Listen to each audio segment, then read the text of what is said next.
Hello everyone, welcome back to my YouTube channel. तो चलिए इस वीडियो में हम लोग क्वेश्चन पेपर करेंगे नर्सिंग एप्टीट्यूड का, और ये वीडियो नंबर 21 है। इसके पहले हम लोग 20 वीडियो तक नर्सिंग एप्टीट्यूड के क्वेश्चन कर लिए हैं, और जाके प्लेलिस्ट में देखेंगे सब आपकी ये वीडियो मिल जाएंगी।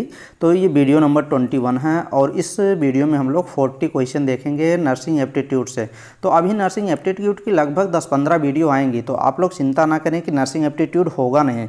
नर्सिंग एप्टीट्यूड में 40 क्वेश्चन पूछे जाएंगे ना। अटल बिहारी वाजपेयी जो आपका उत्तर प्रदेश लखनऊ एबीएमयू के थ्रू जो है कि आपका बीएससी नर्सिंग एंट्रेंस एग्जाम होने वाला है ना जून में, उसमें आपके 40 क्वेश्चन में 39 क्वेश्चन से कम आप क्वेश्चन नहीं सही करना है। आपको कोई भी क्वेश्चन गलत नहीं होना चाहिए। तो चलिए हम लोग आपको दिखाते हैं 40 क्वेश्चन नर्सिंग एप्टीट्यूड से, और सभी क्वेश्चन आप सही करने की कोशिश करिए। देखिए, तो चलिए देखते हैं कि कितने स्टूडेंट सही करते हैं क्वेश्चन। काफ़ी स्टूडेंट कहते हैं कि आप क्वेश्चन बहुत सिंपल कराते हैं। भाई सिंपल ही क्वेश्चन पूछा जाता है, सिंपल क्वेश्चन पूछे जाते हैं एंट्रेंस एग्जाम में। टफ क्वेश्चन करना है ना, तो चलिए कुछ टफ भी क्वेश्चन अब कराते रहेंगे, फिर आपको चीज़ें समझ में चीज़ें आनी चाहिए। चलिए देखते हैं क्वेश्चन को। देखिए आप लोग, चलिए आप लोग कुछ टर्मिनोलॉजी की पूछते हैं कि कुछ फुल फॉर्म भी क्वेश्चन पूछा जाता है। 1-2 क्वेश्चन मिल जाएंगे आपको, तो फुल फॉर्म आपको पता होना चाहिए। जैसे देखिए, एक फुल फॉर्म होता है ADHD का फुल फॉर्म क्या होता है, ये चीज़ आपको पता है कि नहीं। What is the full form of ADHD। तो ADHD का फुल फॉर्म क्या होता है, ये 4 ऑप्शन आपको दिख रहा होगा। इसी चारों ऑप्शन में एक ऑप्शन आपका करेक्ट है भाई। तो यहाँ पे देखिए ऑटिज्म, ऑटिज्म मतलब होता है, मतलब एकदम कुछ बोलना ही नहीं। Auto deficit hyperactivity, auto deficit मतलब कमी हो जाना। Attention deficit hyperactivity disorder, तो attention deficit hyperactivity disorder या फिर अटेंशन डिफिसिट हाई डिजीज। तो इसमें अटेंशन डिफिसिट इसमें क्या होता है, जो अटेंशन, जो जैसे अटेंशन कहते नहीं है, एक जगह फोकस करना, अटेंशन लगाना, उसकी डिफिसिट हो जाती है। हाइपर एक्टिविटी ये डिसऑर्डर है, एक जगह कोई पर्सन अटेंशन नहीं दे पाता है। तो ADHD का फुल फॉर्म होता है attention deficit hyperactivity disorder. अब इसका थोड़ा सा यहाँ पे एक झलक देखिए, चीज़ें आप क्लियर करिए। Attention deficit hyper activity ADHD का फुल फॉर्म है it is type of developmental and behavioural disorder. ये कौन सी डिसऑर्डर है, डिसऑर्डर मीन्स बीमारी होती है। ये एक डेवलपमेंटल या बिहेवियर डिसऑर्डर है। हुज इसेंशियल फीचर इज, इसका जो इसेंशियल फीचर है, मुख्य फीचर है, इज ये देखिए persistent pattern of inattention, जो अटेंशन होता है वो नहीं हो पाता है। Hyperactivity and impulsivity that is more frequent and severe than typically observe individual and comparable level of development, तो वो अटेंशन नहीं कर पाता। नेक्स्ट है एक देखिए, ये थोड़ा सा आपको अजीब लग रहा है ना क्वेश्चन, मतलब लग रहा है कि नए क्वेश्चन है, कभी देखे नहीं हैं। तो हकीकत में नहीं देखे होंगे, क्योंकि पहली बार कुछ क्वेश्चन तो मिलते ही हैं ना। डिसलेक्सिया, डिसलेक्सिया मतलब क्या होता है, डिसलेक्सिया मीन्स मतलब क्या है भाई। डिसलेक्सिया का मीन्स क्या होता है, मेंटल डिसऑर्डर है क्या डिसलेक्सिया, या फिर रीडिंग डिसऑर्डर है क्या, या फिर मैथमेटिकल डिसऑर्डर है क्या, या इनमें से कुछ है ही नहीं। तो डिसलेक्सिया जो होता है, अगर ये बीमारी का नाम है डिसलेक्सिया, एक डिसऑर्डर ही है।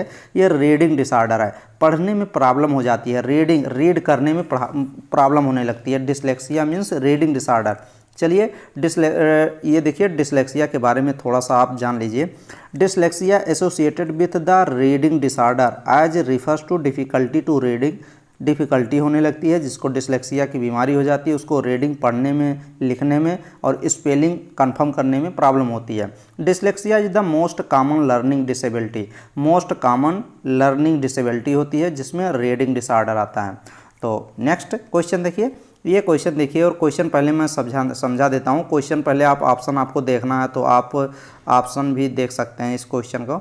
तो देखिए ये क्वेश्चन क्या कह रहा है, क्वेश्चन का मतलब समझिए पहले। क्वेश्चन मेन तो वही है ना कि क्वेश्चन को हमको समझ में आना चाहिए एग्जाम में, नहीं तो एग्जाम में क्वेश्चन नहीं समझ में आएगा तो कैसे भाई ऑप्शन लगाएंगे, फिर तुक्का ही लगाना पड़ेगा, गेस करना पड़ेगा। और गेस बहुत ज़्यादा मुश्किल ही होता है कि क्वेश्चन गेस करने पर सही हो जाए, क्योंकि कम चांसेस होते हैं। नर्स, ये देखिए एक नर्स है, नर्स राम्या, राम्या नाम की एक नर्स है जो working as a triage nurse है। ट्राइज मतलब इमरजेंसी में एक ट्राइज रूम बनाया जाता है जहाँ पे फर्स्ट एड ट्रीटमेंट प्रोवाइड किया जाता है। कोई इमरजेंसी होती है तो पहले कोई पेशेंट जब आता है, मान लीजिए कहीं पे रोड एक्सीडेंट हुआ है, मास मीडिया में हुआ है, मतलब अधिकतर लोग वहाँ पे घायल हुए हैं, तो पहले जब हॉस्पिटल मेडिकल कॉलेज में ले जाया जाता है ना, तो उनको ट्राइज में ले जाता है। ट्राइज एक रूम होता है, ऐसा नहीं कि ट्राइज एक रूम होता है जहाँ पे फर्स्ट ट्रीटमेंट प्रोवाइड करके फिर वार्ड में शिफ्ट किया जाता है पेशेंट को। तो अब उसी ट्राइज में एक नर्स है राम्या, वो वर्किंग में है, मतलब वो काम कर रही हैं, उनकी ड्यूटी वहीं पे है। Nurse during a disaster situation, कोई आपदा हो गया है, disaster situation in an earthquake, कोई आ गया है, कोई घटना हो गई है, अर्थक्वेक अफेक्ट एरिया, एक एरिया अफेक्ट हो गया, tax place on injured victims, जो लोग वहाँ पे चोटिल हुए हैं, अर्थक्वेक की भूकंप जो आया था, तो ये नेचुरल आपदा है। तो जो विक्टिम्स जो पेशेंट इंजर्ड हुए हैं, अब वो कहाँ पे आ रहे हैं, हॉस्पिटल में। Based on the triage colour, अब इस कलर के आधार पे, जो अभी नीचे ऑप्शन दिया गया ट्राइज कलर, कौन से कलर, अब वहाँ ट्राइज में 3-4 कलर देखे जाते हैं। वो जैसे ही पेशेंट पहले एंट्री करता है ना, पहले वहाँ पे गेट पे ही होता है ट्राइज जो और रूम होता है, वहाँ पे गेट पे वहाँ वर्कर लगे रहते हैं, वो एक पट्टी लगा देते हैं, हाथ में बैंड लगा देते हैं कि ये जो पेशेंट है कितना सीरियस है, वो शो करता है। हम लोग तो किए ही हैं। Victim based on the triage colour code, which of the following colour tags represent the victim who need to treated on priority. अब उस कलर कोड के अनुसार उसका ट्रीटमेंट होता है। तो भाई देखिए यहाँ पे तो क्वेश्चन कह रहा है अर्थक्वेक अफेक्ट एरिया, एक अफेक्ट एरिया हो गया, और tax placed on injured victim, injured victims की बात कर रहा है। इंजर्ड मतलब जो घायल है। अब उसमें देखिए यहाँ पे ये जो कलर कोडिंग वाला दिया गया है सिस्टम, यहाँ पे देखिए ग्रीन दिया गया है, येलो दिया गया है, रेड दिया गया है, तो ब्लैक दिया गया है। तो यहाँ पे रेड लगाएंगे क्योंकि वो इंजर्ड, जो ज़्यादा घातक बीमार मतलब चोटिल होता है, उसको रेड बैंडेज, रेड एक बैंड आती है, वो कलाई में मतलब हाथों में लगा दिया जाता है, बैंड कर दिया जाता है, उसी के अनुसार उसका ट्रीटमेंट होता है। तो वो विक्टिम्स जो है इंजर्ड हुआ है। अगर मान लीजिए कोई पर्सन जाता है इमरजेंसी में, वो चल फिर के जा रहा है, तो उसको ग्रीन लगा देते हैं, येलो लगा देते हैं, उसके फिर ब्लैक तो लगाते हैं जब पेशेंट डेथ कर जाता है या सिचुएशन में आ रहा है कि पेशेंट की कंडीशन ऐसी है कि लग रहा है कि डेथ कर जाता है, तो ब्लैक बैंड लगाते हैं। तो इसमें इंजर्ड की बात कर रहा है, सीवियर केस में रेड ही लगाते हैं। यहाँ पे आप थोड़ा सा एक्सप्लेन किया गया है, इसको आप अच्छे से देख सकते हैं। यहाँ पे देखिए क्वेश्चन एक्सप्लेनेशन में क्या चीज़ें कह रहा है, red tag indicate, red tag क्या शो करता है, that is the victim critically ill, जो क्रिटिकली इल है मतलब भयानक बीमार है, एंड नीड इमीडिएट केयर, उसको तुरंत किसकी आवश्यकता है, केयर की। ब्लैक, अब उसको क्या करेंगे, रेड टैग लगाएंगे, रेड का यहाँ से यहाँ तक है, रेड टैग उसको लगाते हैं जिसको क्रिटिकली इल है और उसको तुरंत केयर की आवश्यकता है। ब्लैक टैग किसको लगाते हैं, विक्टिम्स को, दी सीवियस इंजर हु आर एक्सपेक्ट किया जा रहा है कि पेशेंट जो है वो डाई कर गया है, मर गया है। और medical care for victims with yellow and green tag can be delayed, मतलब उनका अगर थोड़ा सा डिले भी हो जाएगा तब भी काम हो जाएगा। नेक्स्ट में एक क्वेश्चन ये देखिए, ये थोड़ा सा किस पे, ये भाई ये क्वेश्चन आप सॉल्व करने की कोशिश करिएगा। ये क्वेश्चन सॉल्व हो पाएगा कि नहीं आपसे, वैसे तो ये क्वेश्चन सॉल्व होना चाहिए, लेकिन अब आप देखिए आप ये क्वेश्चन सॉल्व कर पाएंगे कि नहीं। मैं तो सॉल्व करा ही दूंगा अगर नहीं सॉल्व होगा, लेकिन आप पहचानिए फिगर बेस्ड क्वेश्चन है। दी लोगो, यहाँ पे लोगो दिया गया है, चश्मा दिया गया है, ये ऐनक दिया गया है, यहाँ पे देखिए ऐनक लगा हुआ है। अब show in the picture is the associated with, अब ये जो चश्मा शो कर रहा है ये काफ़ी जगह बना रहता है, दीवार पे ही बना रहता है, अलग अलग देखे होंगे। तो ये क्या संदेश देता है ये चश्मा, ये देखिए संसद आदर्श ग्राम योजना का ये लोगो है, या फिर स्वच्छ भारत मिशन का, या फिर ये देखिए जाति योजना का है, या फिर अटल पेंशन योजना है। तो यहाँ पे देखे होंगे ऐसे चश्मा बना रहता है, इस गोले में भी कुछ लिखा रहता है, फिर उसके नीचे भी कुछ लिखा रहता है।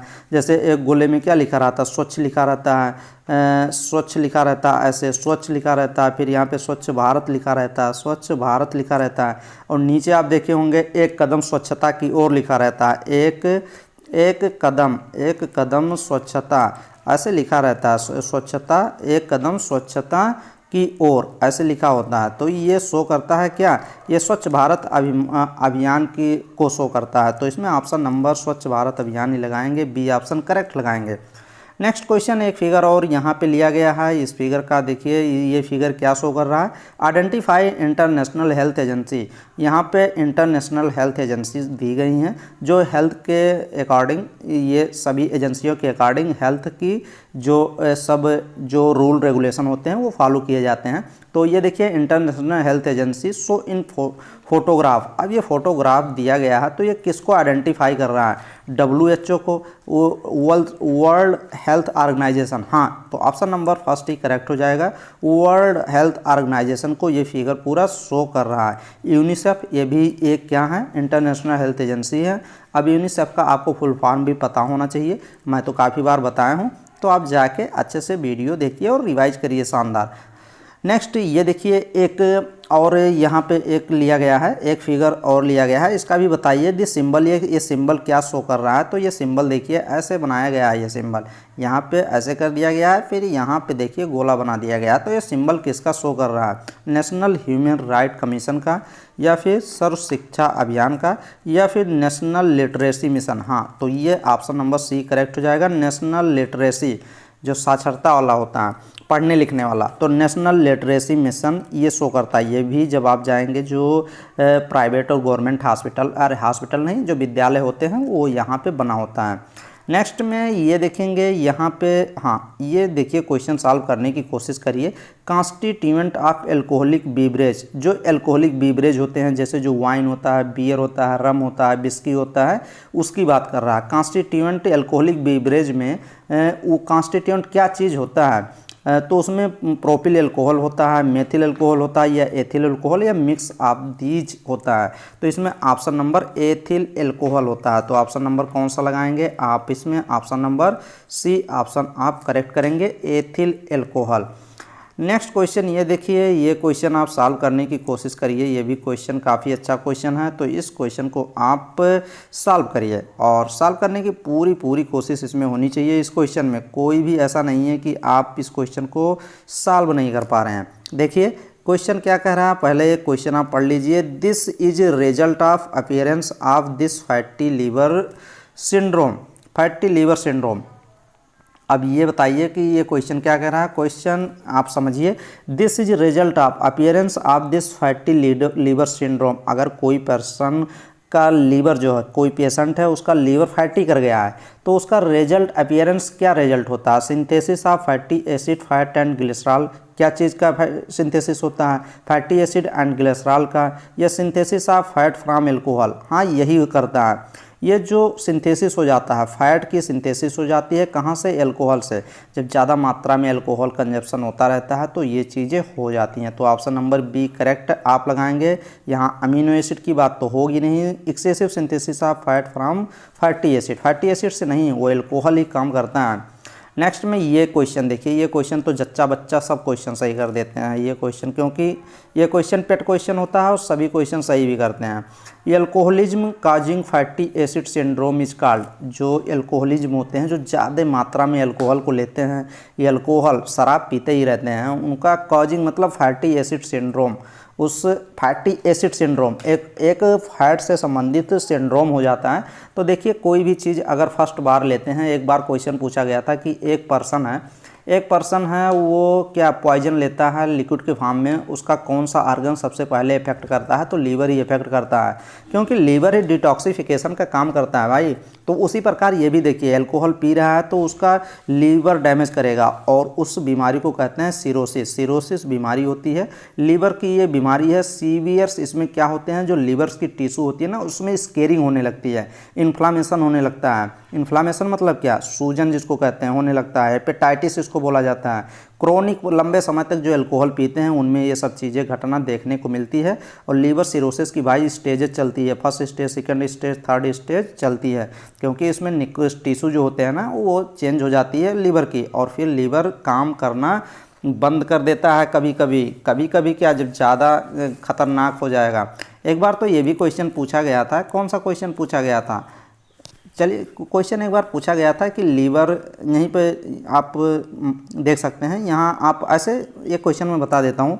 एक बार पूछा गया था कि digestive DIGESTIVE digestive enzyme, liver जो है कौन सा डाइजेस्टिव एंजाइम सिक्रीट करता है। डाइजेस्टिव एंजाइम लीवर तो सिक्रीट ही नहीं करता, तो उसका ऑप्शन में था कि liver no digestive enzyme. Liver जो है यहाँ लिख सकते हैं लीवर जो होता है वो डाइजेस्टिव एंजाइम सिक्रीट करता है कि नहीं, तो नॉट लिख सकते हैं या फिर नहीं लिख सकते हैं। लीवर जो है कोई भी डाइजेस्टिव एंजाइम सिक्रीट नहीं करता। एक क्वेश्चन और है, चलिए अभी उसको भी हम दिखाएंगे। This is withdrawal symptoms of alcohol. मान लीजिए कोई पर्सन शराब पी ही रहा है, एल्कोहल बराबर कंटिन्यू पी रहा है, फिर वो अचानक विड्रॉ कर देता है। विड्रॉ मतलब एल्कोहल को पीना बंद कर देता है। कंजप्शन मीन्स लेना, मतलब पीना बंद कर देता है, विड्रॉ कर देता है। तो उसको क्या सिम्टम्स, जो साइन एंड सिम्टम्स अपेयर होते हैं, क्या देखने को मिलते हैं। अगर लंबे समय से कोई एल्कोहल ले रहा है ना, अगर एक तुरंत वो बंद कर देगा तो डिलीरियम उसको हो जाएगा। डिलीरियम मतलब भूलने उलने लगेगा, जो भी डिमेंशिया और डिलीरियम होती हैं। नोजिया एंड वोमिटिंग होगा, या फिर सोलन एंड पैची फेसेस हो जाएगा, फेस पे चकत्ते पड़ने लगेंगे। या सभी ऑप्शन करेक्ट हैं? नहीं भाई, उसको नोजिया या वोमिटिंग, उसको उल्टियाँ भी होने लगती है और नोजिया घबराहट भी होने लगेगा। तो ऑप्शन नंबर बी लगाएंगे और बी ऑप्शन एकदम शानदार करेक्ट भी है। Next question, what is the correct method to control severe bleeding. अगर कोई पर्सन मान लीजिए है, उसको ब्लीडिंग हो रही है। अच्छा, ब्लीडिंग का टाइम कितना होता है यार, ये भी तो आपको पता होना चाहिए ना कि ब्लीडिंग का टाइम कितना होता है। मान लीजिए कट लग गया है, हाथों में थोड़ा सा कट लग गया। अब ये ऐसा तो है नहीं कि अगर कट लग गया है तो आप अगर ट्रीटमेंट नहीं कर रहे हैं, हल्का फुल्का कट लगा है, तो क्वेश्चन पूछा जाता है कि ब्लीडिंग टाइम कितना होता है, खून बहने का समय कितना होता है, कि ब्लीडिंग टाइम कितना समय तक ये ब्लीडिंग 8 लिख लीजिए या फिर 1 से 6। हाँ, 1 से 6 ही था, 1 से 6 कन्फर्म है। 1 से 1 to 6 मिनट लगता है, कितना ये ब्लीडिंग टाइम होता है 1 to 6। और 2 से जो 2 से 8 मिनट था ना, वो क्या था, वो जो 2 से 8 मिनट था वो क्या था, कोई क्लॉट फॉर्म जब करता है, क्लॉट बनने में, तो ये ब्लीडिंग टाइम आप लिख लीजिए 1 से 6 मिनट लगता है। और क्लॉटिंग टाइम अगर लिखना है तो 6 से 10 मिनट लिख लीजिए। टेस्ट नहीं तो फिर आप 2 से 8 लिख लीजिए। 2 से 8 थक्का मान लीजिए क्लॉट बनने में 2 से 8 मिनट लिख लीजिए कि क्लॉटिंग टाइम कितना होता है, CLOTTING क्लॉटिंग टाइम 2 से 8 लिख लीजिए। और ब्लीडिंग टाइम आप लिख ही लिए होंगे 1 से 6 मिनट। नेक्स्ट में ये क्वेश्चन तो अभी पहले सॉल्व करिए। What is the correct method of control severe bleeding. अगर सीवियर ब्लीडिंग हो रहा है, सीवियर मतलब भयानक खून बह रहा है भाई, ब्लीडिंग कर रहा है, कहीं कट लग गया है, तो क्या आप उसका क्या मेथड अपनाएंगे कि उसका करेक्ट करेंगे।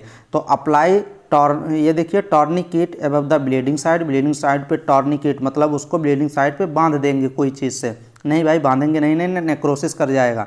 Apply pressure directly to the wound, जिस एरिया पे कट लगा है या फिर घाव है उस एरिया पे आप प्रेशर अप्लाई करिए। विथ क्लीन क्लॉथ, कोई क्लीन क्लॉथ है तो वहाँ पे उसको लगा के, कपड़े को क्लीन क्लॉथ को लगा के एकदम प्रेस करिए, उस पर प्रेशर अप्लाई करिए अपने हैंड से, एवर हैंड्स। तो फिर वो क्या होगा, सीवियर ब्लीडिंग कंट्रोल हो जाएगा। कंट्रोल ही करना है तो कंट्रोल हो जाएगा। अगर क्लीन क्लॉथ नहीं लेंगे तो अगर गंदा रहेगा तो वहाँ इन्फेक्शन हो जाएंगे तो और चांसेस बढ़ जाएंगे।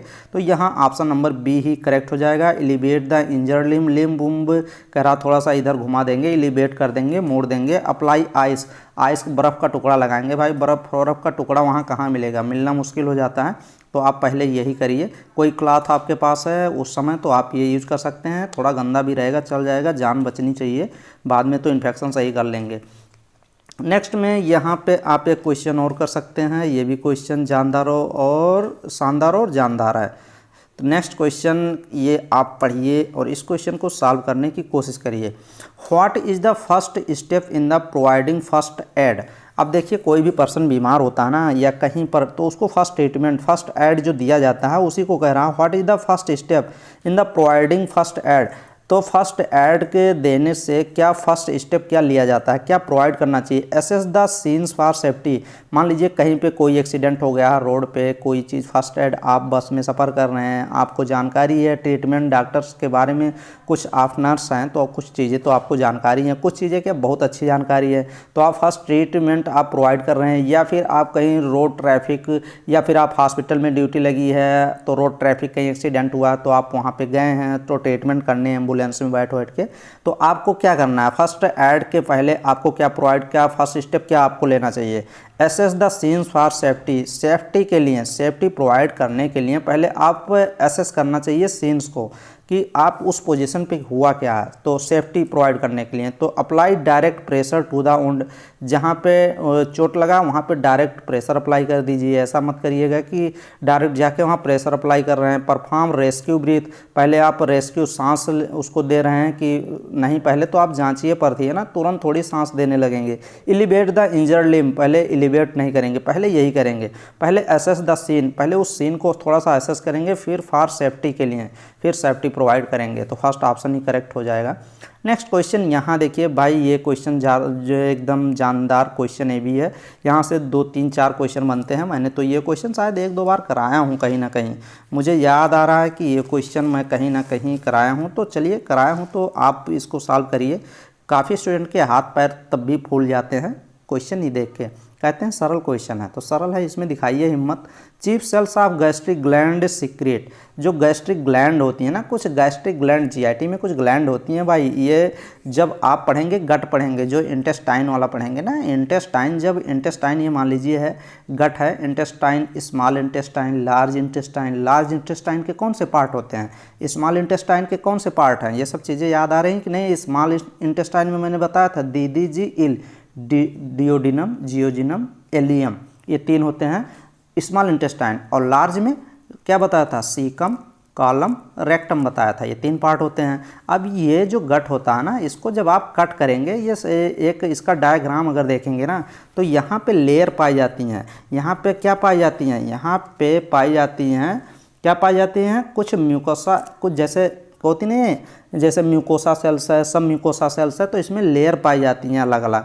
तो ये जैसे ये यहाँ पे तो कुछ सेल्स यहाँ प्रेजेंट होती हैं गट में, तो कुछ गट में जो सेल्स होती हैं वही तो सिक्रेट करती हैं। गैस्ट्रिक ग्लैंड यहाँ पे प्रेजेंट होती है और सिक्रेट करती है। जैसे यहाँ पे क्वेश्चन पूछ रहा है कि जो चीफ सेल्स होती हैं, चीफ सेल क्या सिक्रेट करती हैं, म्यूकस, पेप्सिनोजन, हाइड्रोक्लोरिक एसिड या फिर इंट्रिंसिक फैक्टर। तो यहीं पे आप लिख सकते हैं कि चीफ सेल, चीफ सेल्स को एक नाम से और जाना जाता है, चीफ सेल्स को एक नाम से, और पेप्टिक सेल्स भी इसी को बोलते हैं, PEPTIC, पेप्टिक सेल्स भी बोला जाता है इसको। तो ये क्या सिक्रेट करती हैं, पेप्टिक सेल या चीफ सेल, या फिर एक नाम और बोला जाता है, यहीं पे लिख लीजिए, जाइमोजन सेल बोला जाता है। जाइमो, ZYMO, जाइमोGEN, जाइमोजन सेल बोला जाता है। फिर जाइमोजेनिक सेल, CELLS, जाइमोजन सेल। तो 3 इसी एक ही सेल का नाम है, ये अलग अलग नाम होते हैं भाई, इसको लिख लीजिए। चीफ सेल, पेप्टिक सेल या जाइमोजन सेल, ये क्या सिक्रेट करती हैं, ये पेप्सिनोजन सिक्रेट करती हैं। तो ऑप्शन नंबर बी ऑप्शन आप करेक्ट लगाएंगे, पेप्सिनोजन सिक्रेट करती हैं। और हाइड्रोक्लोरिक एसिड ये किससे सिक्रेट होता है भाई, हाइड्रोक्लोरिक एसिड जो है पैराइटल सेल से सिक्रेट होता है, PARIETAL, पैराइटल या आक्जेंटिक सेल उसको बोलते हैं। OXY आक्जेंटिक, OXY आक्जेंटिक का फुल क्या होता है नाम, OXYN होता है, TIC आक्जेंटिक सेल्स होती हैं। तो ये सिक्रेट करती हैं HCl, जो गैस्ट्रिक एसिड होता है, इसी को तो गैस्ट्रिक एसिड भी बोलते हैं। तो ये सब आप देख लीजिएगा, सब चीज़ें आपको क्लियर, ये हज़ारों बार बताई गई हैं, पहली बार नहीं है बता रहा हूँ कि पहली बार ये सीन बता रहे हैं, क्रिएट कर रहे हैं सीन, ये सब सीन बहुत बार बताए हैं। अब आप कितनी बार सीन को क्रिएट कर रहे हैं डिपेंड आपके ऊपर है। तो आप ज़्यादा से ज़्यादा जाके प्लेलिस्ट में वीडियो रिवाइज करिए, 700 वीडियो भाई रिवाइज करनी है, ज़ोरदार शानदार समय निकालिए, ज़ोरदार शानदार रिवाइज करिए। और इधर उधर अगर घूमते रहेंगे तो फिर काफ़ी वीडियो छूट जाएंगी, 40 वीडियो देख के जाएंगे, फिर फ़ोन करेंगे लास्ट में, सर आपके वीडियो से क्वेश्चन आए नहीं, सिलेक्शन हुआ नहीं, तो उसमें किसकी जिम्मेदारी है, उसमें तो मैं कुछ नहीं कर पाऊँगा, आप ही फिर नेक्स्ट ईयर ट्राई करेंगे, फिर एग्ज़ाम देंगे। तो डिपेंड करता है। चलिए ये क्वेश्चन देखिए, शानदार क्वेश्चन ये भी है। दी आर्टरी, आर्टरी पूछ रहा है who is supply blood to head and neck, जो सिर होता है, हेड होता है, जो नेक गर्दन होता है, उसको ब्लड सप्लाई करती है कौन सी आर्टरी, ये क्वेश्चन पूछा जा रहा है। तो एक होती है कॉर्नरी आर्टरी, ये तो भाई हार्ट को ब्लड सप्लाई करती है, हार्ट को ब्लड सप्लाई करती है। ये कैरोटिड आर्टरी, यही सही हो गया। ये तो मेजेंट्रिक, ये तो गट वट की बात कर दिएगा। फिर उसके बाद कैरोटिड आर्टरी होती है जो हेड और नेक को ब्लड सप्लाई करती है, तो बी ऑप्शन आप करेक्ट लगाइएगा। शानदार क्वेश्चन ये भी था। नेक्स्ट क्वेश्चन ये भी देखिए, इनमें से कौन सा बर्थ कंट्रोल पिल्स का एक संभावित दुष्प्रभाव है। कह रहा है इनमें से कौन सा एक बर्थ कंट्रोल पिल्स जो कंट्रासेप्टिव पिल्स आती हैं वो एक संभावित दुष्प्रभाव, मतलब उसका क्या, अगर कंट्रासेप्टिव पिल्स कोई ले रहा है तो उसका क्या साइन और सिम्टम, दुष्प्रभाव उसका क्या दिखेगा। जी मचलाना, नोजिया हो गया, सिर दर्द, हेडेक हो गया, अनियमित रक्तस्राव हो गया, ब्लीडिंग हो गया, उपरोक्त सभी। हाँ, तो डी ऑप्शन करेक्ट लगाइए। ये कंट्रासेप्टिव पिल्स जो महिलाएं जो लेती हैं वो उसके दुष्प्रभाव यही सब साइन सिम्टम्स अपीयर होते हैं। तो नेक्स्ट क्वेश्चन देखिए, नेक्स्ट क्वेश्चन ये भी एकदम शानदार क्वेश्चन है। हर बार क्वेश्चन ये पूछे जाने के चांस होते हैं, अलग अलग एग्जाम में ये हर साल क्वेश्चन पूछे ही जाते हैं। अब नर्सिंग फील्ड में आपके ये देखिए क्वेश्चन पूछा ही जाएगा, क्वेश्चन पूछ लेगा तो बल्ले बल्ले हो जाएगी और आपका क्वेश्चन भी सही हो जाएगा। Head quarter of UNICEF is situated at, अब ये हेड क्वार्टर, यूनिसेफ क्या है, ये हेल्थ की एजेंसियाँ हैं, इंटरनेशनल हेल्थ एजेंसियां हैं। तो हेड क्वार्टर इसका यूनिसेफ का हेड क्वार्टर कहाँ है, यूनिसेफ का फुल फॉर्म पता है कि नहीं, ये सब चीज़ें बहुत बार बताई गई हैं, तो आपको मेहनत करनी है। यूनिसेफ का हेड क्वार्टर कहाँ है, न्यूयॉर्क में है, तो ऑप्शन नंबर बी आप लगाएंगे और नेक्स्ट क्वेश्चन की तरफ मूव करेंगे। हेड क्वार्टर न्यूयॉर्क मैंने बता ही दिया। फुल फॉर्म ऑफ BBM, एक देखिए, एक फुल फॉर्म मैंने शुरू में बताया था, एक फुल फॉर्म मैं बीच में भी क्वेश्चन को लिया हूँ। तो BBM ये वैक्सीन से संबंधित होता है। BBM क्या होता है ना, जो BBM जो वैक्सीन होती है, जो वैक्सीन एक किस में आती है, एक वायल में आती है, वायल मीन शीशी में आती है ना, वायल यहाँ पे लगा होता है। तो ये यहाँ पे मार्कर लगे होते हैं। मैंने बताया जब वैक्सीन पढ़ाया था ना, वैक्सीन की एक पूरी वीडियो है, कौन सी वैक्सीन कब लगाई जाती है, कौन सी वैक्सीन कहाँ स्टोर होती है, कौन सी फ्रीज में, कौन सी टेम्परेचर सब बताया हूँ, शानदार पढ़ाया हूँ। वो जाके वो वीडियो आपको मिल जाएगी प्लेलिस्ट में, नर्सिंग एप्टीट्यूड वाली प्लेलिस्ट नेम में। तो ये वायल होता है ना वैक्सीन की, अब इसमें मार्कर होते हैं, ये मार्कर कलर कोडिंग के हिसाब से चलती है। जब वैक्सीन ख़राब हो जाती है तो यहाँ पे कलर चेंज करता है, तो वही चीज़ यहाँ पे है। BBM उसी का फुल नाम होता है, vaccine viability monitor, vaccine vial monitor. ये देखिए वैक्सीन वायल मॉनिटर होता है, एक B से वैक्सीन, एक B से वायल और EM से monitor. Vaccine verification monitor, verification नहीं, वायबिलिटी नहीं, तो वायल मॉनिटर काम करता है, तो वो BBM होता है जो मैंने अभी बताया था। वैक्सीन वायल मॉनिटर इसको बोलते हैं, तो बी ऑप्शन आप करेक्ट लगाएंगे और नेक्स्ट क्वेश्चन की तरफ मूव करेंगे।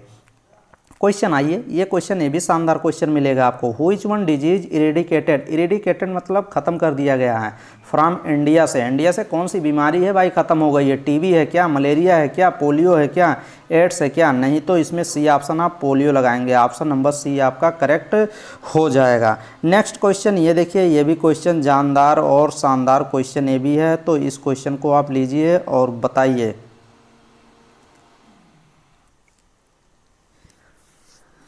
ये क्वेश्चन देखिए, ये भी क्वेश्चन काफ़ी शानदार क्वेश्चन है और इसमें एक दो क्वेश्चन आपको और क्रिएट करते हैं। चलिए पहले क्वेश्चन आप पढ़िए और शानदार आप पहले क्वेश्चन लगाने की कोशिश करिए। नहीं समझ पा रहे हैं तो क्वेश्चन काफ़ी बार ये सब कराए गए हैं क्वेश्चन, आपको ये क्वेश्चन समझना चाहिए। प्रेगनेंसी में किस समय अवधि में ईयरली एमनियोसेंटेसिस करना चाहिए। अब पहले तो आपको एमनियोसेंटेसिस पता होना चाहिए, फिर प्रेगनेंसी में कह रहा है प्रेगनेंसी में किस समय पे, हम क्वेश्चन को बता रहे हैं। प्रेगनेंसी जो होता है, कोई लेडीज जो प्रेगनेंसी पीरियड जानते हैं ना, 9 मंथ तक पूरा चलता है प्रेगनेंसी पीरियड। अब 9 मंथ में कितने वीक्स होते हैं, कितने डे होते हैं, ये सब चीज़ें तो बताया हूँ ना।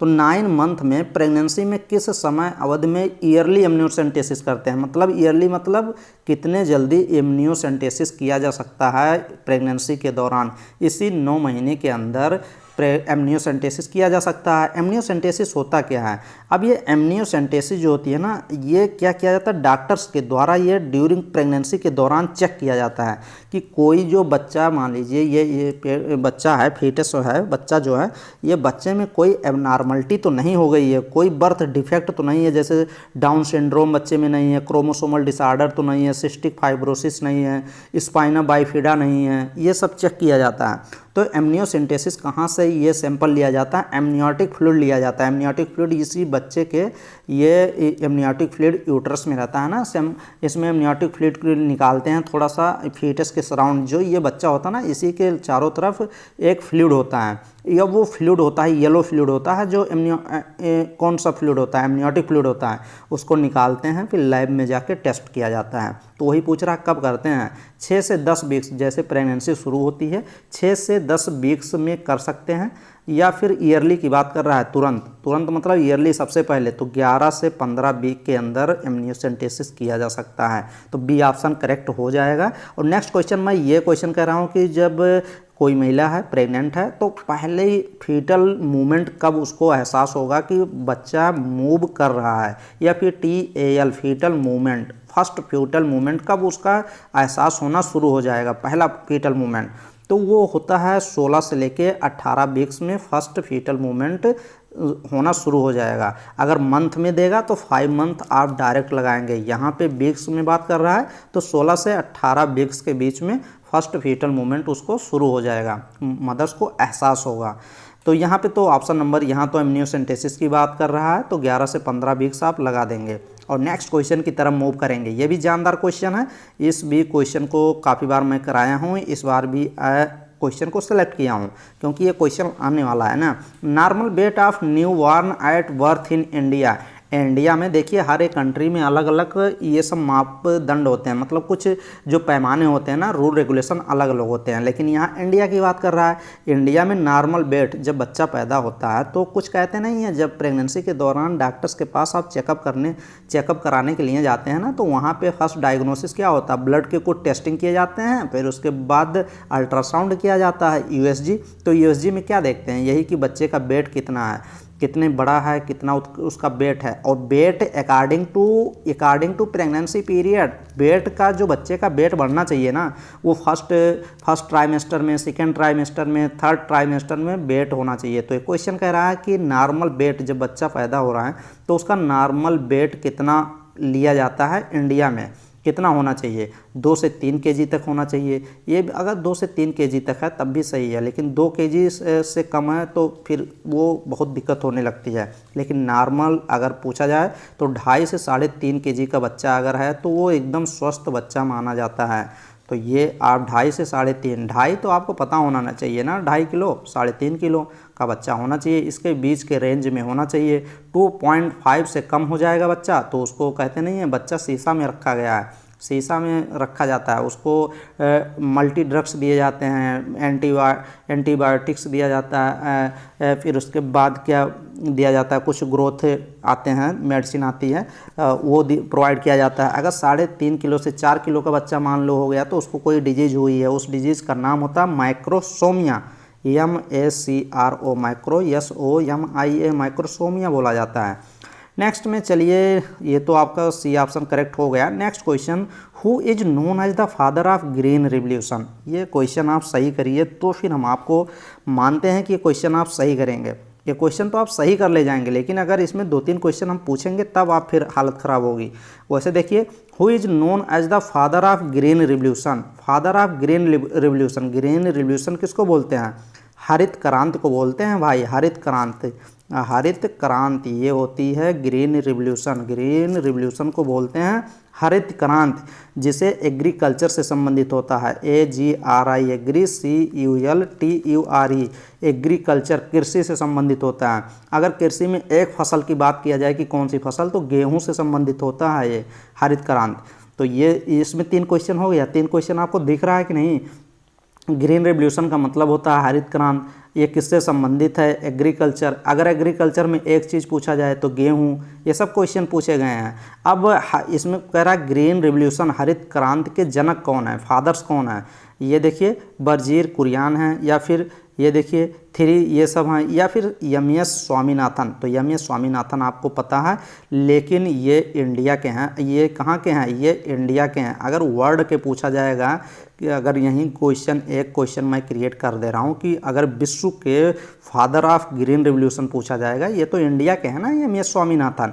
आपको लग नहीं रहा कि MS स्वामीनाथन ये इंडिया का ही नाम है, एम एस स्वामीनाथन, ये इंडिया के हैं। अगर वर्ल्ड का पूछ लिया जाएगा तब फिर आप क्या लगाएंगे, विश्व स्तर पे पूछ लिया जाएगा तब आप लगा पाएंगे कि नहीं लगा पाएंगे, लगा ले जाएंगे, आज के बाद तो लगा ही ले जाएंगे। तो लिख लीजिए वर्ल्ड, WORLD, वर्ल्ड के फादर ऑफ ग्रीन रिवॉल्यूशन कौन है, तो आप नाम लिख लीजिए, उनका नाम क्या है, कि उनका नाम है, अभी इस नाम से जैसे बताएंगे आपको लगेगा कि हाँ ये तो मतलब वर्ल्ड के ही होंगे। तो विश्व के हरित क्रांति नॉर्मन बोरलॉग हैं, लिख लीजिए NOR, Norman, NORMAN, Norman Borlaug, BORLOG, Borlaug, Norman Borlaug. इसको हिंदी में लिख दें क्या, नॉर्मन बोरलॉग। नॉर्मन बोरलॉग को ऐसे लिख सकते हैं नॉर्मल, ये देख लीजिए नॉर्मल लिख दीजिए, नॉर्मन, यल नहीं एन होगा, नॉर्मन बोरलॉग, बोरलॉग ये हो जाएगा। तो ये आप नॉर्मन बोरलॉग लिख लीजिए। ये वर्ल्ड के हरित क्रांति हैं, क्या हैं, विश्व में हरित क्रांति के जो जनक माना जाता है, इन्हीं को माना जाता है। तो ये सब हो गया आपका, और चीज़ें कुछ क्वेश्चन और सिलेक्ट करते हैं। हाँ, एक क्वेश्चन ये भी है, development and modification of behaviour occurs in, development and modification of behaviour occurs किस में होता है, किस में चीज़ें होती है, डेवलपमेंट, मॉडिफिकेशन, बिहेवियर में मॉडिफिकेशन होता है, मैच्योरेशन में, कंडीशनिंग में, लर्निंग में। जितना अधिक सीखेंगे उतना अधिक तो बिहेवियर में क्या मॉडिफिकेशन ही होगा। तो learning option, C option correct हो जाएगा। नेक्स्ट क्वेश्चन ये आप पढ़ सकते हैं, एक्सप्लेनेशन थोड़ा दिया गया है यहाँ पे, एक्सपीरियंस और प्रैक्टिस द्वारा स्किल या बिहेवियर में एक अस्थायी चेंज या मॉडिफिकेशन होने को लर्निंग कहा जाता है। सही बात है भाई, एक्सपीरियंस और प्रैक्टिस के द्वारा जो स्किल और बिहेवियर में एक अस्थायी चेंज तो होते ही है ना, उसी को तो लर्निंग कहते हैं भाई। लर्निंग वही है, आप ज़्यादा से ज़्यादा क्वेश्चन लगाइए, प्रैक्टिस करिए, पढ़ाई ज़्यादा करिए तो कुछ चीज़ें तो चेंजेज होंगी ही ना, तो वही चीज़ें हैं। नेक्स्ट आगे देखिए, learning is defined as, learning क्या डिफाइन करता है भाई। लर्निंग देखिए, लर्निंग क्या डिफाइन कर रहा है। ज़्यादातर हम लोग लर्न ही करते हैं, सीखते हैं। सीखना देखिए, ज़िंदगी में अगर पृथ्वी पे आ गए हैं तो लर्निंग क्या होती है, ज़िंदगी भर लर्निंग सीखना ही होता है। अगर मेडिकल फील्ड में आप जा रहे हैं तो ज़िंदगी भर लर्न करना है, सीखना ही है कुछ ना कुछ। Learning is defined as any change in behaviour में कोई भी चेंज, एक्विजिशन, इन्फॉर्मेशन, प्राप्त करना कोई इन्फॉर्मेशन, और मैच्योर चेंजेज होता है, या फिर relatively permanent change in behaviour accused bye experience. जैसे जैसे आप एक्सपीरियंस मिलेगा आपको, वैसे वैसे आपके बिहेवियर में परमानेंट चेंज रिलेटिवली के अनुसार, मतलब समय के अनुसार चेंजेज होगा। तो ऑप्शन नंबर डी ही करेक्ट है, एकदम लर्निंग को डिफाइंड कर रहा है। What do you understand by acid rain, ये देखिए ये भी खूब क्वेश्चन पूछा जाता है यार, कभी कभी तो ये क्वेश्चन केमिस्ट्री में पूछ लिया जाता है।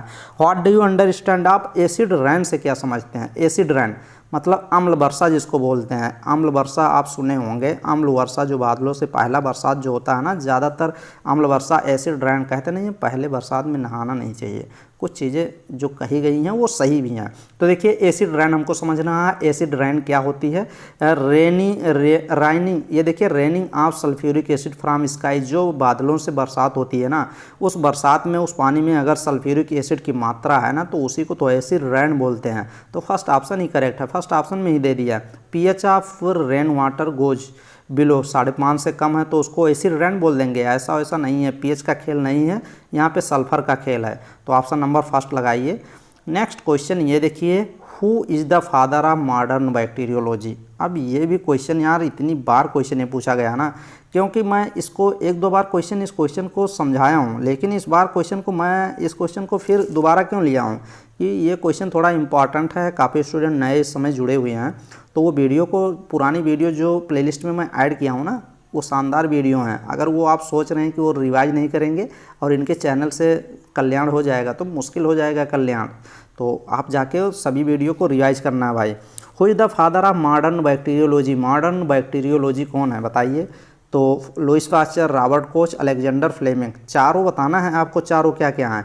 इस क्वेश्चन का जवाब मॉडर्न बैक्टीरियोलॉजी तो आप लगा ही देंगे, क्या लगा देंगे, रॉबर्ट कोच, अगर रॉबर्ट कोच लगा रहे हैं तो सही है, लेकिन और तो 3 ऑप्शन है ना, उसको भी देखिए क्या क्या चीज़ें, ये भी लोग कुछ ना कुछ किए हैं, ये भी सब साइंटिस्ट ही हैं।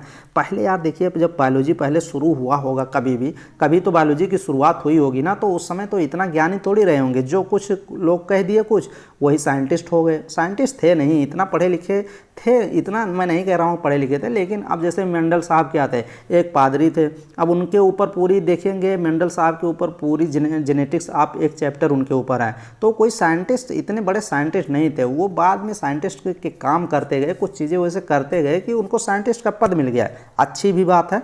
तो चलिए उसी के अकॉर्डिंग आप देखिए मॉडर्न बैक्टीरियोलॉजी को रॉबर्ट कोच बोला जाता है। अगर यहीं पे लुईस पास्चर की बात कर दिया जाए तो क्या father of microbiology, father of microbiology इनको बोला जाता है। लुईस पास्चर को क्या बोला जाता है, FATHER, father, OF of microbiology. Father of microbiology कौन है, तो वो हैं आपके ये हैं लुईस पास्चर।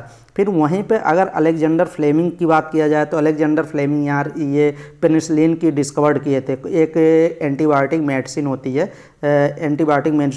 होती है, पेनिसिलिन का ये खोज किए थे। पेनिसिलिन एक फंगस पे ऊपर काम कर रहे थे, नोटेटम एक फंगस था, तो आप इतना जानिए कि पेनिसिलिन का डिस्कवर्ड किसने किया था, तो अलेक्जेंडर फ्लेमिंग।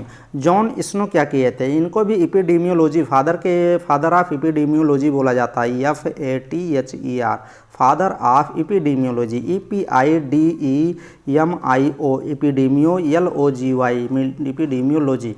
तो ये सब चीज़ें हो जाएंगी। नेक्स्ट क्वेश्चन की तरफ करते हैं। Who is known as lady with the lamp. Lady with the lamp किसको बोला जाता है भाई, लेडी विद द लैम्प जो नर्सिंग फील्ड में ना जो जनक हैं उनको ही बोला जाता है। फ्लोरेंस नाइटिंगेल का नाम आपको तो पता ही होगा भाई, कहते नहीं है, नाम तो पता ही होगा, अगर नर्सिंग फील्ड में जा रहे हैं तो नाम तो पता ही होगा किसका, फ्लोरेंस नाइटिंगेल का। तो बी ऑप्शन आप करेक्ट लगाइए।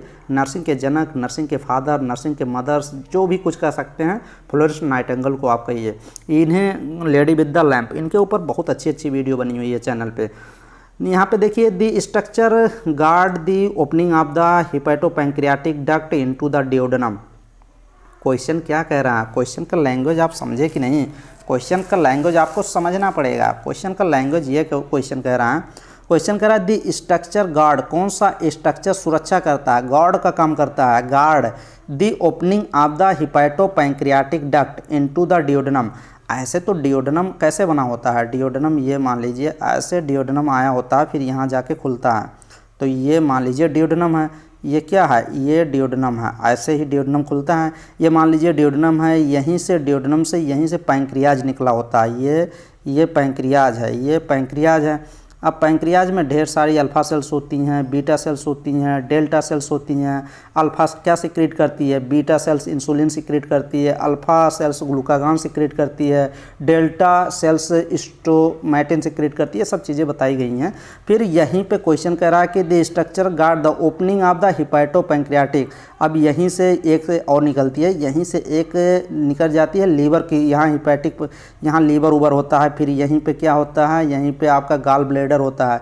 गाल ब्लेडर को हिंदी में क्या बोलते हैं यार, गाल ब्लेडर को पित्ताशय बोलते हैं क्या, यहाँ गाल ब्लेडर होता है। ये गाल ब्लेडर क्या होती है, एक smooth columnar muscular sac structure ही होता है, जहाँ पे बाइल जो आके स्टोर होता है। यही तो फैट जब हम लोग खाते हैं तो फिर ये क्या, यहाँ से थोड़ा संकुचन होता है, कंप्रेशन होता है, फिर यहाँ से ये सिक्रेट होता है बाइल, फिर बाइल यहाँ से आके फिर यहाँ पे डिओडेनम में खुलता है, डिओडेनम में फिर जाके फैट का एमल्सिफिकेशन होता है। तो क्वेश्चन कह रहा है यहाँ पे एक गार्ड लगा होता है, एक वॉल लगा होता है, वही चीज़ पूछ रहा है। दी structure guard the opening of the hepato, मतलब हिपैटिक मतलब क्या, जो एक कॉमन बाइल डक्ट, एक कॉमन हिपैटिक डक्ट ये आती है ना, एक कॉमन हिपैटिक डक्ट होती है, एक मतलब लाइन होती है, एक पाइप इसको मान सकते हैं। ये जो कॉमन हिपैटिक डक्ट आती है और पैंक्रियाट से आती है, तो वो डक्ट डिओडेनम में जो खुलती है उसको कौन सुरक्षा प्रदान करता है। यहाँ पे एक वॉल टाइप लगा होता है, तो वही चीज़ पूछ रहा है। तो यहाँ पे एक लगा होता है इंस्पेक्टर ऑफ ओडाई लगा होता है, इंस्पेक्टर ऑफ ओडाई लगा होती है। ये क्या होती है, इंस्पेक्टर ऑफ ओडाई एक इंस्पेक्टर होती है। तो ऑप्शन नंबर बी ऑप्शन आप करेक्ट लगाएंगे। नेक्स्ट क्वेश्चन यहाँ देखिए, ये क्वेश्चन देखिए, हाँ ये क्वेश्चन आप सही करने की कोशिश करिए। फिर हम समझ जाएंगे कि आपको इस क्वेश्चन का आंसर आपको आ रहा है। इस क्वेश्चन को आप समझिए, ये टफ क्वेश्चन में है, मैं तो ये टफ क्वेश्चन में मानता हूँ। अब आप इस क्वेश्चन को किस लेवल पे लेते हैं, कैसे समझते हैं, आप बताइएगा। वैसे तो मैं ब्लड पूरा अच्छे से बहुत शानदार पढ़ाया हूँ। जो स्टूडेंट ब्लड को देखे होंगे, नोट तो बनाए होंगे, लेकिन याद नहीं आ रही होगी, तो मैं तो भाई बार बार कह रहा हूँ कि रिवीजन कितनी बार आप करिए। लगभग एग्ज़ाम के पहले पूरी रिवीजन आप एग्ज़ाम के पहले नहीं, एग्ज़ाम के 1 महीना पहले, अभी इसी मंथ में रिवीजन आपका 10-10 बार पूरा कंप्लीट होना चाहिए सभी सिलेबस का। फिर उसके बाद क्वेश्चन, फिर उसके बाद रिवीजन। नेक्स्ट वीडियो में ये सब चीज़ें बता ही दूंगा। Pick are the correct ones. देखिए सीरम करेक्ट आपको लगाना है। सीरम सही है क्या? सीरम में ब्लड भी होता है, फाइब्रिनोजन भी होता है क्या? अरे यार, मैं कितनी बार बताया हूँ कि जो सीरम में क्या होता है, सीरम में ब्लड, सीरम उसको बोला जाता है। ब्लड आप ले लीजिए और ब्लड में से सब कुछ निकाल दीजिए, ब्लड सेल्स भी निकाल दीजिए, फाइब्रिनोजन भी निकाल दीजिए, तब उसको सीरम बोलते हैं। सीरम आप लिख सकते हैं। सीरम क्या है? सीरम इक्वल टू, ऐसे लिख लीजिए, serum equal to blood cells जो होती हैं, ब्लड, पहले ब्लड लिख लीजिए, ब्लड BLOD, ब्लड में से माइनस कर दीजिए क्या क्या, blood cells, BLOD, blood cells. अब ब्लड सेल्स क्या क्या होती हैं? RBC होती है, WBC होती है, प्लेटलेट्स होती हैं। अब WBC में कौन कौन सी सेल होती हैं? ग्रेनुलोसाइड, लिम्फोसाइड, मोनोसाइड, एसिनोसेल्स और RBC सेल्स होती हैं। तो ब्लड सेल्स, ब्लड में से ब्लड सेल्स माइनस कर दो, ब्लड सेल्स निकाल दो, ब्लड सेल्स के साथ साथ फाइब्रिनोजन भी निकाल दो। जो फिर ये देखिए, फाइब्रिनोजन यहाँ लिख सकते हैं, प्लस फाइब्रिनोजन यहाँ लिख लीजिए। निकालने को वही तो सीरम बोला जाता है। तो ये सीरम हो गया है, तो ये तो गलत है। ये तो ब्लड प्लस कह रहा, फाइब्रिनोजन भी हो गया, तो गलत हो जाएगा। लिम्फ, ब्लड, प्लाज्मा, RBC, ये तो यार लिम्फ क्या होती हैं? टिश्यू की फ्लूइड होती हैं, ये भी इसमें RBC नहीं होती हैं, ये भी गलत हो गया। प्लाज्मा क्या हो गया? प्लाज्मा में कह रहा है, प्लाज्मा क्या होता है? Blood minus lymphocyte. नहीं यार, प्लाज्मा जो होता है ब्लड का 55% तो प्लाज्मा ही होता है, उसमें लिम्फोसाइट, उसमें कोई सेल्स नहीं आती हैं, वो तो सेल्स अलग हो जाती हैं, तो ये भी गलत हो गया। अब यहाँ पे देखिए, ब्लड क्या होती है? डी ऑप्शन कह रहा है कि blood equal to plasma, plasma तो 55% होता ही है। फिर RBC और WBC क्या है? ये सेल्स हैं, तो हाँ सही है। ब्लड में क्या होती है? ब्लड में मैंने बताया ना कि ब्लड को इतने शानदार पढ़ाऊँ कि ब्लड कभी भी ज़िंदगी में नहीं भूलेंगे। अगर वो जाके वीडियो देखे होंगे ना कि ब्लड क्या हो चीज़ होती है। ब्लड में मैंने बताया था कि ब्लड में 55% क्या होती है? ग्राउंड मैट्रिक्स इसको बोलते हैं प्लाज्मा को। 55% वॉल्यूम यही कंज्यूम करता है ब्लड का। फिर उसके बाद मैंने बनाया था कि फार्म एलिमेंट कुछ ब्लड सेल्स होती हैं। ब्लड सेल्स जैसे RBC बताया था, WBC बताया था, प्लेटलेट्स बताया था, ये भी सब चीज़ होती हैं। तो ये तो कह ही रहा कि ब्लड में प्लाज्मा, RBC, WBC, सही बात है, सभी चीज़ें होती हैं। तो D ऑप्शन आप करेक्ट लगाएंगे। नेक्स्ट क्वेश्चन ये देखिए, ये क्वेश्चन शानदार क्वेश्चन है। ये क्वेश्चन तो आप सही कर ले जाएंगे, इसमें तो आप नहीं घबराएंगे ना, ये तो तुरंत सही करेंगे। नॉर्मल क्वेश्चन तो सही ही करेंगे आप लोग। The respiratory pigment in human beings में रिस्पायरेटरी पिगमेंट जो सांस लेने में मदद करता है, इंसुलिन सांस लेने में मदद करता है, रिस्पायरेटरी पिगमेंट बोलते हैं क्या? नहीं भाई, एंजाइम्स भी नहीं। हीमोग्लोबिन तो काम करता है यार। हीमोग्लोबिन, जो ब्लड में हीमोग्लोबिन होता है, हीमोग्लोबिन का क्या काम करता है? एक हीमोग्लोबिन कितने ऑक्सीजन को बाइंड करता है? 4 ऑक्सीजन को बाइंड कर लेता है भाई। तो ये ऑक्सीजन को लेके जाता है, तभी तो रिस्पायरेटरी पिगमेंट इसको बोला जाता है। तो आप C ऑप्शन करेक्ट लगाइए और नेक्स्ट क्वेश्चन की तरफ मूव करिए। दी हैज ए स्मॉलर इंटेस्टाइन, जो इंटेस्टाइन गट होता है, क्वेश्चन पूछ रहा है उसमें किस में स्मॉल होता है, मतलब छोटा इंटेस्टाइन होता है। कार्निवोरस में, कार्निवोरस मीन्स जो मांस खाते हैं, मीट, मछली, मांस ये खाते हैं, या हर्बीवोरस, या दोनों का होता है, या फिर किसी का नहीं होता है स्मॉल। तो एक ट्रिक जानिए, देखिए हर्बीवोर्स मतलब जो घास फूस खाते हैं। अब यार जो हर्बीवोर्स होंगे, घास फूस खाएंगे, वो तो अगर उनको एनर्जी चाहिए, मान लीजिए हर्बीवोर्स जो घास फूस खाने वाले हैं उनको एनर्जी चाहिए, तो घास फूस तो इतना एनर्जी होता नहीं है कि जो कार्निवोरस होते हैं, मांस खाते हैं, मांस में और घास में अगर देखा जाए कि जो हरी पत्ती सब्जियां सब चीज़ खाते हैं, तो उसमें तो न्यूट्रिशन और मिनरल की बात किया जाए, तो विटामिन प्रोटीन की बात किया जाए, तो ये मांस में अधिक होता है। तो अगर हर्बीवोर्स की बात किया जाए तो हर्बीवोर्स कार्निवोर्स ज़्यादा घास फूस खाते हैं तो उनका इंटेस्टाइन तो बड़ा होना ही चाहिए, लेकिन जो मांस खाते हैं वो थोड़ा सा खाएंगे तब भी काम हो जाएगा। तो कार्निवोरस होते हैं उनका इंटेस्टाइन स्मॉल होता है। तो ऑप्शन नंबर फर्स्ट लगाइए और नेक्स्ट क्वेश्चन की तरफ मूव करिए। यहाँ देखिए next question, the withdrawal symptoms of alcohol consumption, ये तो मैंने बता ही दिया था। इस क्वेश्चन को आप लगाइए। ये क्वेश्चन मैंने एक क्वेश्चन शानदार क्वेश्चन सेलेक्ट किया है, यहाँ से एक दो क्वेश्चन और बन सकते हैं। इन इंडिया में एवरी ईयर प्रत्येक साल national Florence Nightingale award given on. अब देखिए इसमें इंडिया में पूरे, ऐसा नहीं कि यूपी में, पूरे इंडिया में प्रत्येक साल national Florence Nightingale award provide किया जाता है। किस दिन प्रोवाइड किया जाता है?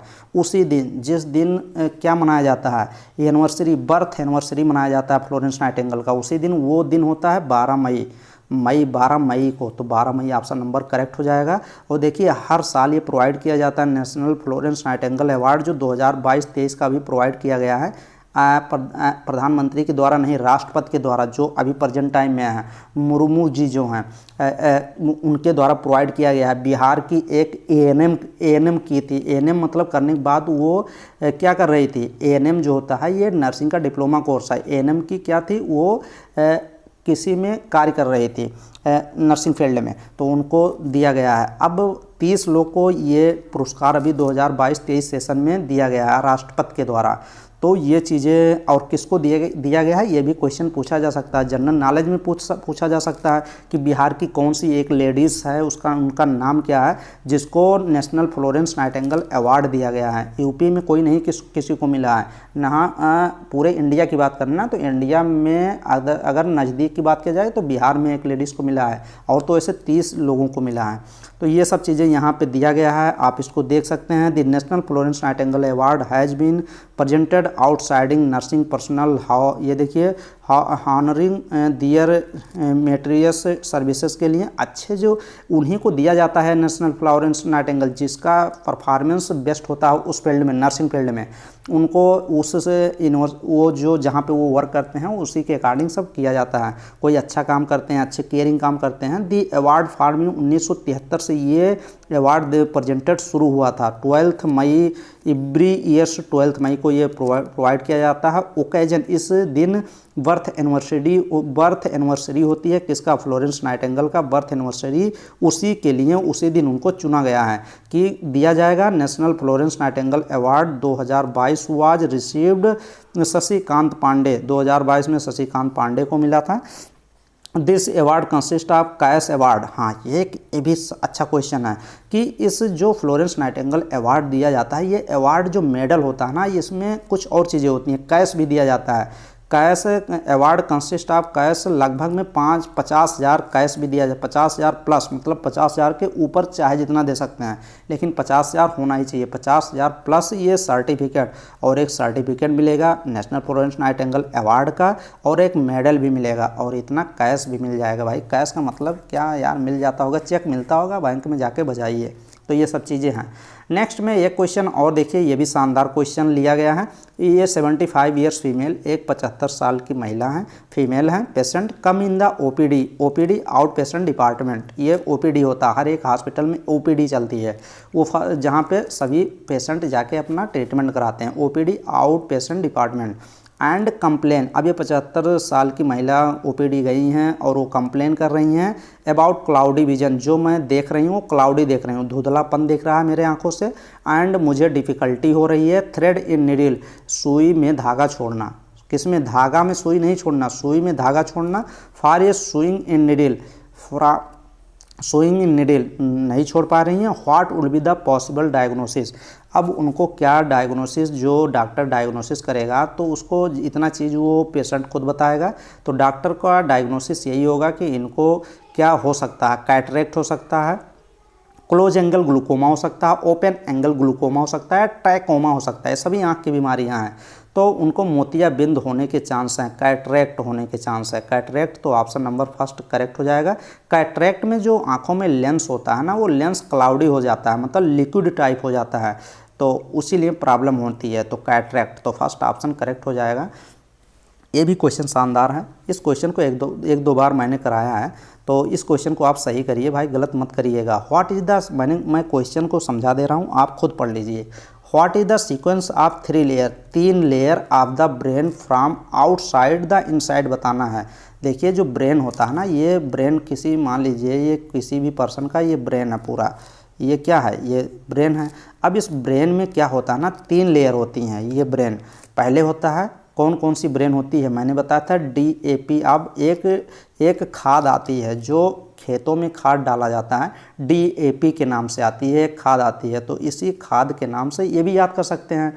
D से क्या हो गया, ड्यूरामेटर, A से क्या हो गया, एरेक्नॉइड, और P से क्या हो गया, यहाँ पे देखिए पायामीटर। ये तीनों नाम आप DAP का नाम लिख सकते हैं। D से ड्यूरामीटर, P से पायामीटर और A से एरेक्नॉइड। तो अब आपको बताना है आउटसाइड से इनसाइड, पहले कौन आउट होता है, पहले कौन बाहरी तरफ होता है, बाहरी तरफ लेयर है, फिर उसके बाद इनर है, फिर एकदम अंदर है। तो ये बताना है। तो ड्यूरामीटर एकदम बाहर, फिर उसके बाद पायामीटर, फिर उसके बाद एरेक्नॉइड। DAP लिख लीजिए। देखिए DAP पहले ड्यूरामीटर, फिर एरेक्नॉइड, फिर पायामीटर। ये जो पायामीटर होता है ना, एकदम ब्रेन के पास होता है, अंदर होता है। तो DAP। तो ऑप्शन नंबर देखिए डी ऑप्शन आपका करेक्ट हो जाएगा। ड्यूरामीटर एकदम बाहर, बीच में एरेक्नॉइड और फिर उसके बाद पायामीटर। तो ये ब्रेन के पार्ट है, फिर आपका ब्रेन आ जाएगा, दिमाग एकदम अंदर आ जाएगा। तो ये ऑप्शन नंबर आप डी ऑप्शन करेक्ट लगाएंगे। एकदम शानदार क्वेश्चन था। इस क्वेश्चन को देखिए, ये भी क्वेश्चन शानदार ही लिया गया है। Which of the following option represent the correct relationship in order from smallest to largest. अब आप सबसे पहले छोटे में जाएंगे, फिर बड़े में जाएंगे, छोटे से बड़े की तरफ जाएंगे। Which of the following option, ये सब ऑप्शन दिए गए हैं, रिप्रेजेंट कर रहे हैं करेक्ट रिलेशनशिप। आपको बताना है आर्डर का, किसका, स्मॉलेस्ट टू लार्जेस्ट। सबसे छोटा पहले कौन है, मैटर छोटा होता है एलिमेंट से, नहीं ये तो गलत हो जाएगा। मैटर सबसे बड़ा होता है भाई, हमेशा ये आप मैटर सबसे बड़ा हो जाएगा। तो ये ऑप्शन तो ऐसे कट गया।